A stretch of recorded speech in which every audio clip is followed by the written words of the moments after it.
e 99935-5888 com estacionamento próprio. Bom, são 8h10, voltamos e vocês falaram aí num assunto interessantíssimo, que esse gera discussão, né? E quando você discute isso com um amigo que por acaso é lojista, dá sempre briga. É a história do Black Friday, né? Black Friday que no Brasil acontece em julho, em janeiro, em dezembro, não importa. Você tu acha que é Black Friday, faz Black Friday, e aí já virou a história, né, Arnaldo? Dizer, Black Friday é a história da metade do dobro. Eles cobram a metade do dobro. Vamos falar sobre isso? Vamos. A fiscalização é mais atuante nesse período, até porque, como o Marco falou, virou um consenso mesmo, virou senso comum essa história que a Black Friday no Brasil é tudo pela metade do dobro, né? É claro que não é bem assim, não é tudo pela metade do dobro, mas realmente parece que algumas coisas o preço vai mudando na semana do Black Friday, meio que para iludir o consumidor. Como que é esse acompanhamento para essa data específica que normalmente acontece em novembro? Geralmente, quando se tem esse momento, né, de Black Friday, o órgão, né, sobretudo o setor da fiscalização, fica bastante atento pelo seguinte: é um momento em que o consumidor, que já é vulnerável pela sua essência, fica ainda mais vulnerável. E esses momentos que acontecem, a gente costuma ir às mídias, né, e fazer a divulgação que a gente considera adequada para os consumidores se precaverem, né? O consumidor que se utiliza desse momento para compra, ele tem que ter a real noção de que aquele produto que ele quer comprar, ele tem que ter um histórico de preço daquele produto, né? Para ele saber se ele está realmente economizando ou não. Muitas vezes a informação atrai, né, para você comprar determinado produto, e ele está sendo vendido mais caro do que realmente se pratica. Então, o consumidor que quer se valer desse momento para ter alguma vantagem, ele no mínimo tem que saber o histórico daquele produto. Durante esse ano, esse produto variou quanto? Né? Eu, por exemplo, faço isso. Se eu quero comprar uma televisão, por exemplo, eu fico pesquisando durante um mês se aquela televisão ali vai oscilar de preço, se não vai, qual a diferença de um fornecedor para o outro. Muitas vezes você compra uma televisão de um fornecedor com determinado preço, no outro dia você vai entrar no site, o outro fornecedor está R$300, R$400 mais barato. Eu acho que o Black Friday é muito em função, Arnaldo e Douglas, muito em função da disciplina do comprador. Eu acho que o comprador, nesse caso, é o ponto mais atuante. Ele não deve comprar em Black Friday no impulso. Ele deve comprar no Black Friday aquilo que ele já vem sonhando há algum tempo. E o ideal é fazer uma certa pesquisa, como você falou, 2 meses antes e tal, porque ninguém resolve comprar uma TV de 55 polegadas de um dia para o outro, só porque entrou, vou comprar uma TV de 55 polegadas. Não é bem assim. Né? A não ser aquelas pessoas que gostam de comprar compulsivamente, né? Não sei, exato, mas aí é o tal negócio, aí o problema é delas, né? Mas se a gente quer disciplinar o mercado, fazer com que... Porque não tem nada pior para o lojista do que reclamações constantes do seu negócio. Isso vai acabando com a reputação da loja. E como a gente estava aqui conversando, esse momento de compra, né, em outros países, é numa determinada data. Do dia seguinte. Aqui no Brasil passou a ser, não sei por conta da crise, passou a ser aí um comportamento habitual, né? Mês a mês você consegue visualizar em alguns sites Black Friday. Black Week, Black Day. E acaba perdendo sentido. Porque ao invés de você fomentar numa determinada data, né, a compra volumosa, está acontecendo constantemente e acaba o consumidor perdendo aquele brilho, né? Vou esperar chegar esse dia para fazer tais compras. Não, está a todo momento ofertando, acaba até o interesse do consumidor de ficar... Mas virou meio que modinha, né? Porque antes era liquidação, virou hoje tudo é Black Friday, né? Virou meio que modinha. Porque são palavras, no Brasil tem a história de palavras que estão na moda. Por exemplo, ao invés de muitas lojas não admitem, por exemplo, colocar a expressão liquidação, eles botam sale, S-A-L-E. Isso não é liquidação, isso é um sale. Não sei na cabeça de quem, né? É liquidação, sim. É queima de estoque, né? Famosa queima de estoque. É que nem uma loja que eu vi num filme que o cara botou o nome da loja de Going Out of Business. Quer dizer, estamos fechando, é o nome da loja. Então todo mundo que passava, essa loja está fechando, vamos ver se ele tem. Mentira, não estava fechando coisa nenhuma, era o nome fantasia da loja. Entendeu? Então essa coisa ilude o consumidor, e eu acho que aí é que é a maldade. É você iludir o comprador a achar que aquela televisão está por 1.500, mas ele pode comprar por 800, quando na verdade ela já estava custando 860 há 3 meses antes. É isso, aí tá uma dúvida que eu queria tirar com o Douglas aqui. Ele falou da gente, quem for comprar normalmente, quanto mais na televisão, como você mesmo colocou, ninguém vai decidir do dia para noite comprar uma TV de 55 polegadas. Aí eu vou lá, vou acompanhando no site de uma determinada loja, vou fazendo lá meus prints, vou guardando isso para ver. Começo agora, nós estamos caminhando para agosto, eu vou querer comprar isso lá em novembro, né, na Black Friday. Eu começo a fazer meus prints, vou acompanhando o produto. Chega lá na frente, eu vejo que é uma propaganda enganosa nessa Black Friday. Tenho esses prints guardados, com tudo documentado com relação a essa, vamos dizer, indução ao erro do consumidor. Eu posso levar esse material todo para vocês do Procon e isso pode, eu posso ser ressarcido de alguma forma? Lógico, é nítida propaganda enganosa, né? Você está vendendo a informação querendo enganar o consumidor. Se você tem o histórico, por isso que eu falei, o mínimo que o consumidor tem que ter é o histórico, saber, né? É o histórico daquele produto. Se você tem o histórico daquele produto, com certeza você não vai cair nessa cilada. Mas mesmo que eu não compre, eu posso ir lá ao Procon e fazer tipo uma denúncia, porque isso pode gerar, por exemplo, uma... você falou mais cedo, né? Que o outro consumidor pode ser beneficiado dessa minha denúncia? O que acontece, Arnaldo? Com a sua denúncia, logicamente que o Procon vai startar um procedimento administrativo, né? Para prevenir que o outro consumidor não compre aquele produto, né? A prática enganosa, né, ela é considerada abusiva pelo Código de Defesa do Consumidor. E se o órgão de defesa do consumidor está diante de uma prática abusiva, ele tem que atuar. Ele atua de forma repressiva, mas atua também de forma preventiva.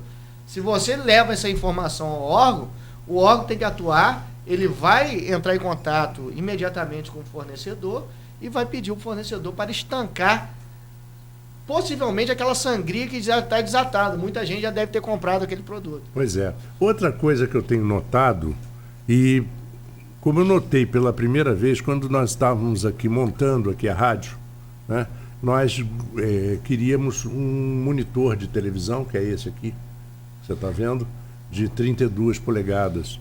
E saiu num anúncio de uma rede de lojas famosíssima aqui no Brasil inteiro, que um monitor de tantas polegadas, a mesma polegada, 32 polegadas, de uma marca que não é a mais badalada, mas que serviria perfeitamente, estava por R$ 1.100.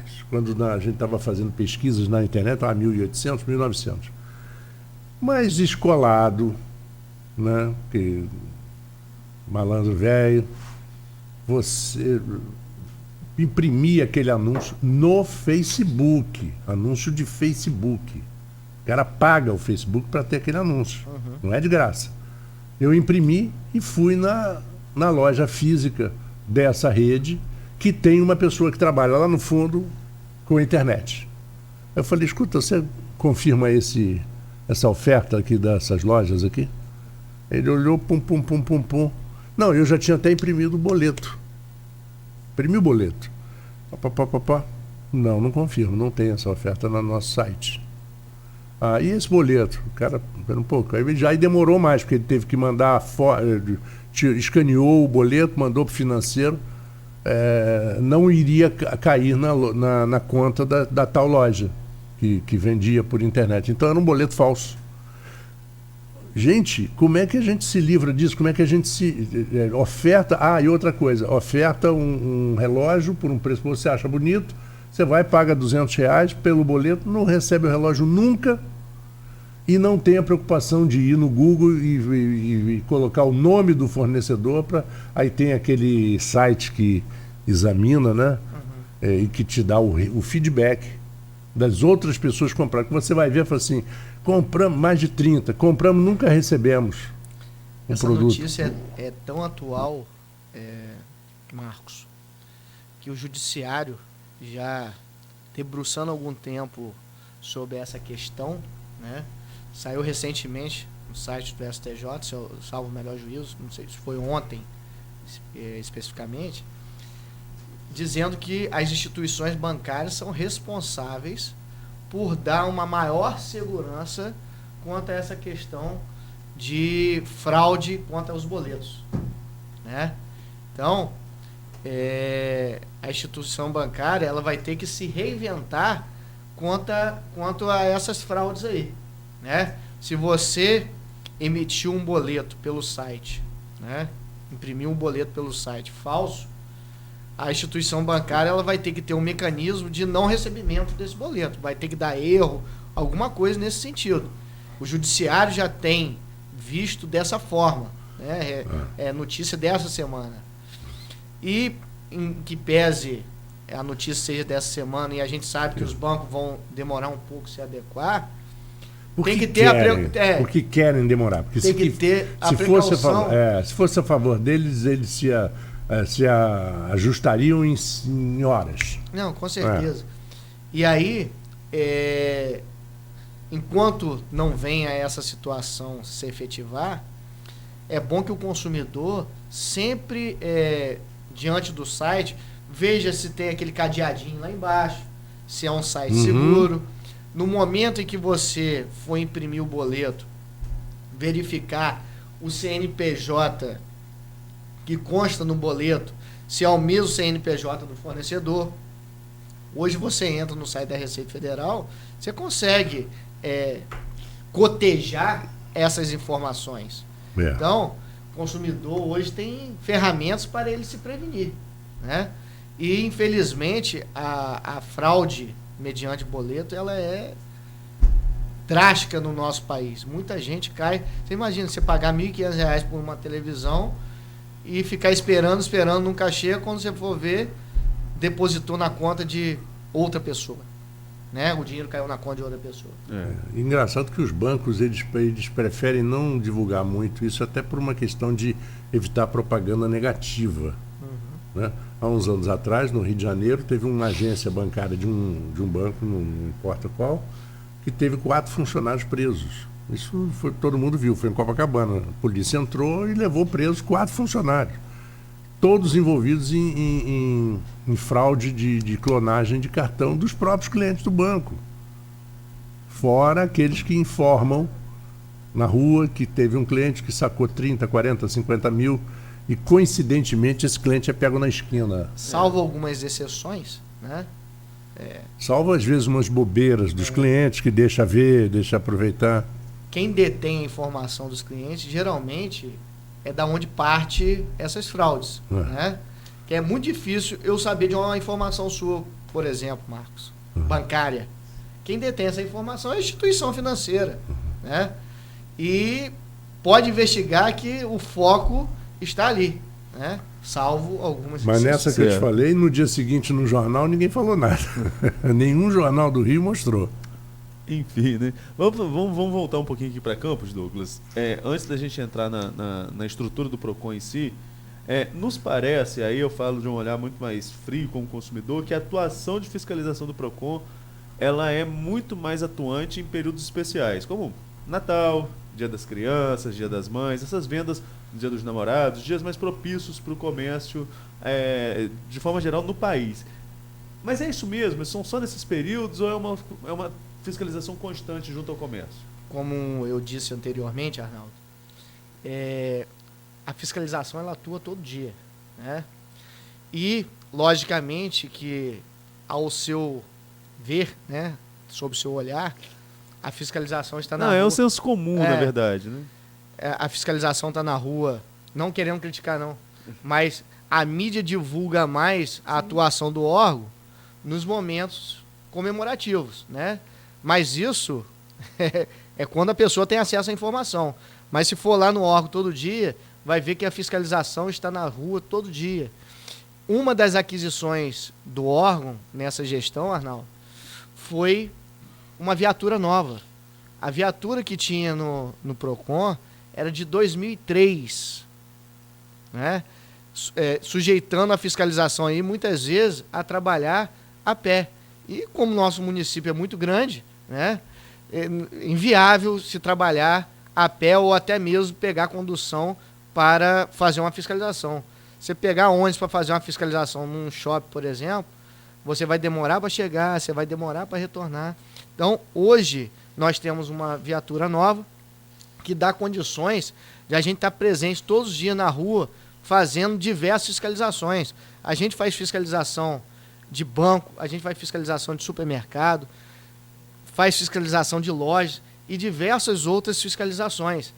Se você quiser conhecer o dia a dia do órgão, passa um dia lá conosco, você vai notar que todo dia a gente tem auto de constatação, auto de infração, para que a cada dia o consumidor fique protegido e o fornecedor fique bem orientado. Douglas, eu não sei se cabe a vocês do PROCON, é uma dúvida aqui que a gente pode sanar juntos nesse momento.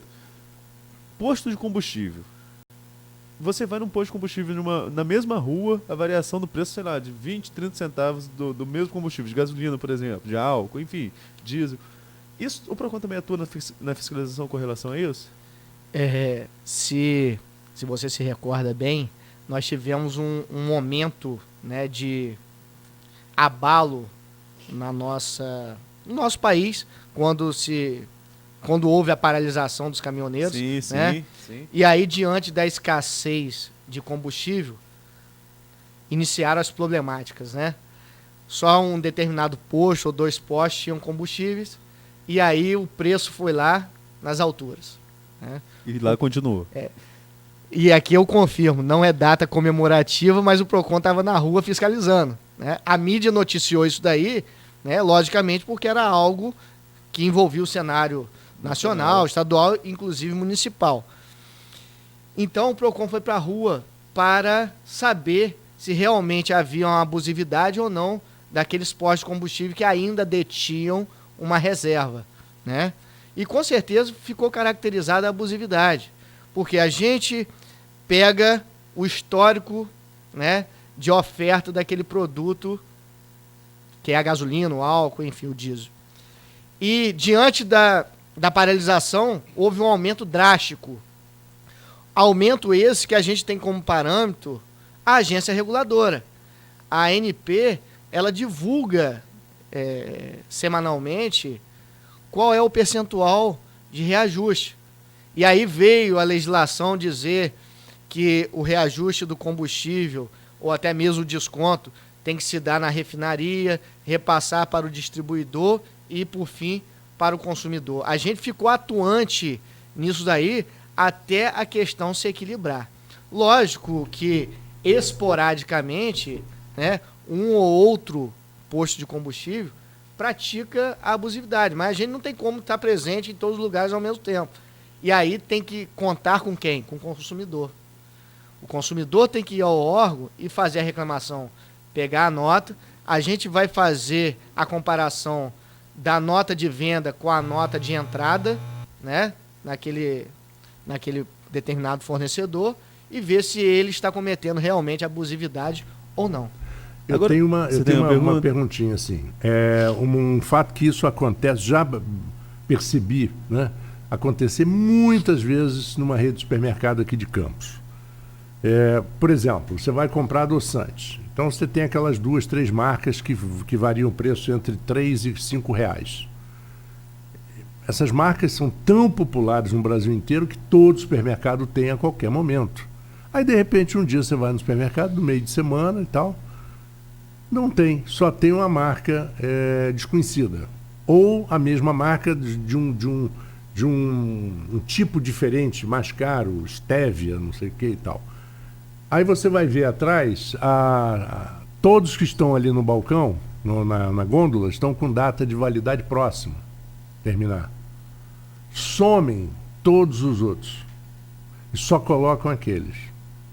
Claramente, no objetivo de ludibriar o consumidor e empurrar aquilo que o consumidor fala, vou sair daqui, vou no outro supermercado para comprar só um adoçante. Eu pago R$10 aqui, tudo bem, vou perder R$7, mas tudo bem. Mas isso é constantemente com outros produtos. Toda vez é isso. Somem, aí no dia seguinte você vai lá, tá lá todos. Não, o Procon, por exemplo, não pode entrar e dizer, olha, eu quero ver o seu estoque. Porque se você não tiver o adoçante X, se tiver lá no estoque, e você não colocar aqui, está comprovado a má-fé. Como é que isso funciona? Sem problema algum, o Procon pode fazer essa vistoria, né? É um órgão de fiscalização e para a gente fazer essa fiscalização de forma contundente, a gente tem que ter esses dados do consumidor. Por quê? É o consumidor que é a parte sensível da coisa. O senhor que está observando ali que aquele determinado fornecedor está com escassez, entre aspas, daquele determinado produto, para induzir a compra do outro mais caro, que está próximo de vencer, e o fornecedor não quer ter um prejuízo enorme, porque se ele deixar ali em comparação com o outro que também está na prateleira, ele vai perder, né? Então, é sempre bom que o consumidor alerte o órgão quanto a essa situação. Agora, Douglas, vamos aproveitar, a gente está chegando ao final da entrevista, né? Vamos aproveitar para você falar um pouquinho sobre o funcionamento do Procon em Campos. Você está aí à frente do órgão desde da nova gestão do governo Rafael Diniz. Quais as evoluções que você pontua? Como que funciona o Procon em Campos? Onde funciona? Como o consumidor pode procurar? Deixa você mais à vontade para falar exatamente sobre o funcionamento do órgão aqui na cidade. O órgão está situado na Avenida José Alves de Azevedo, 236, né? O telefone é o telefone 9817-52561 e basicamente funciona da seguinte forma. Nós temos 3 setores, né, sensíveis no Procon, que é o atendimento, né, que é aquele setor que tem o primeiro contato com o consumidor. Nós temos aí a fiscalização e nós temos a parte jurídica. No setor de atendimento, a evolução que nós tivemos foi a seguinte: conseguimos ampliar o atendimento, colocando mais baias para atendimento, né?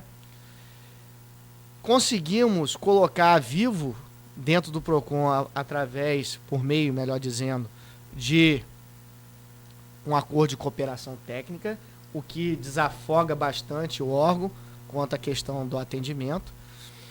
E aumentamos o número de atendimento, né?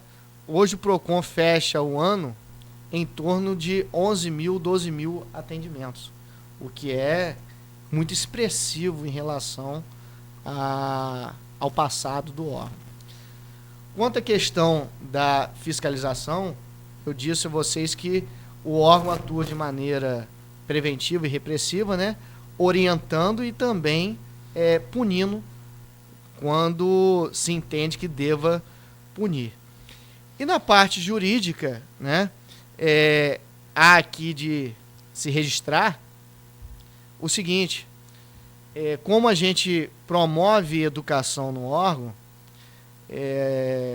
hoje, coincidentemente, eu estou enviando para o doutor Cristiano Fagundes, que é vice-presidente da OAB da nossa cidade, um artigo jurídico sobre o atendimento do Procon como fundamento da teoria do desvio produtivo do consumidor, que é uma teoria recente, né, do professor Marco de Sony, que basicamente resume o tempo desperdiçado pelo consumidor. Aquilo que a gente estava comentando das pequenas infrações, 15 centavos que o banco às vezes retém de forma indevida e com o consumidor não vai lá reclamar. Essa teoria ela tem sido recepcionada pelo judiciário com bons olhos, inclusive foi objeto do informativo 641 do STJ, de 1º de março desse ano, que aplicou a teoria do desvio produtivo do consumidor.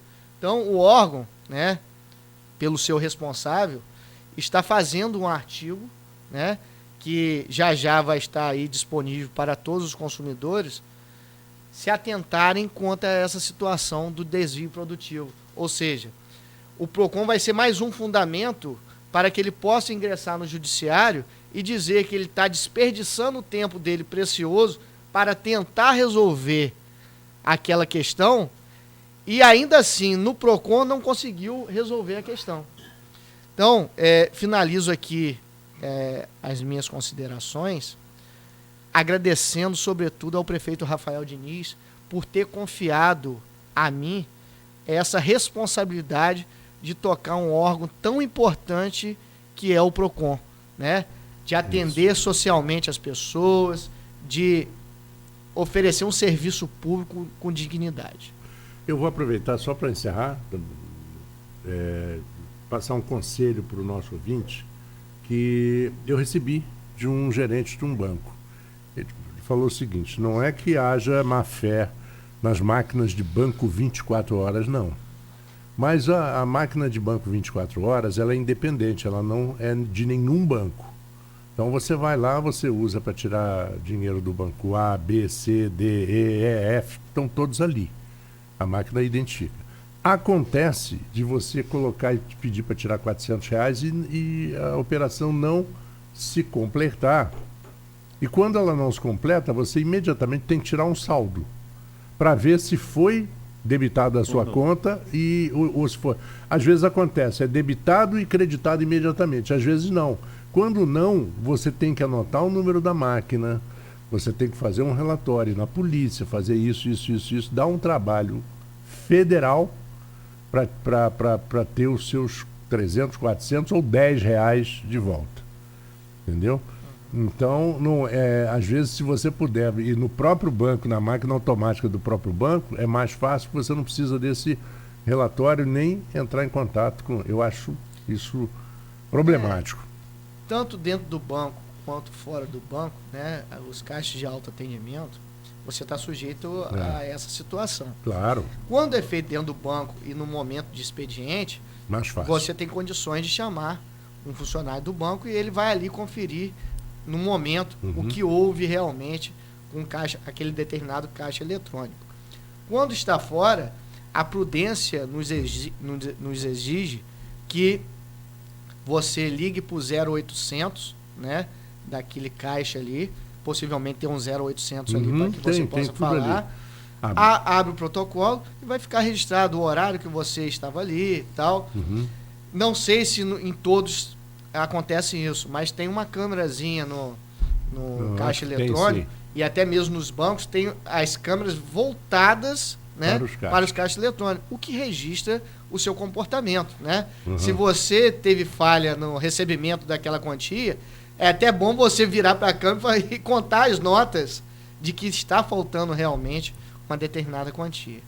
Bom, muito obrigado a você, Douglas Leonardo, pela presença, pelos esclarecimentos, e eu tenho a impressão que muita gente já está mais tranquila em relação a alguns procedimentos que devem tomar, e deixar em aberto aqui uma próxima visita sua, não só no primeira edição, como com Cláudio Nogueira no segunda edição, que normalmente às vezes à noite você tem outro público e que tem os mesmos anseios. E é um assunto que não se esgota, né? É um assunto que não se esgota. Também agradecer a presença do Douglas, mas antes do agradecimento dele, deixa eu só trazer uma informação que acho que é importante para os nossos ouvintes também. O comandante Rodrigo Biapina, do 8º Batalhão, está deixando o 8º Batalhão de Campos, vai ser substituído pelo Luiz Henrique Monteiro Barbosa, menos de 6 meses à frente do 8º BPM. O Ibiapina teve um trabalho excelente, foi entrevistado nosso aqui. Eu destaco o trabalho não só em Campos, mas em toda a área do 8º BPM, mas nessas arrumações que a polícia passa. Acho que é uma informação importante para o nosso ouvinte ter conhecimento também. Dúvida. Então vai haver uma troca e vem para Campos Agora o celular fechou aqui um pouquinho. Ele era comandante de Volta Redonda. Deixa eu só pegar o nome dele, Luiz Henrique Monteiro Barbosa. Então nós temos aí essa informação que chegou agora para toda a imprensa. Dar as boas-vindas ao Luiz Henrique e sentir muito a partida do Ibiapina. Ibiapina vai para Cabo Frio. Que é uma pessoa espetacular, esteve aqui conosco. Bom, Muito obrigado para você. Eu fico com o Arnaldo aqui, a gente ainda vai fazer alguns comentários e nós vamos ao intervalo. O Folha no Ar, primeira edição, volta daqui a pouquinho. Fique conosco. A rede de drogarias Leopoldina, hoje com 10 lojas.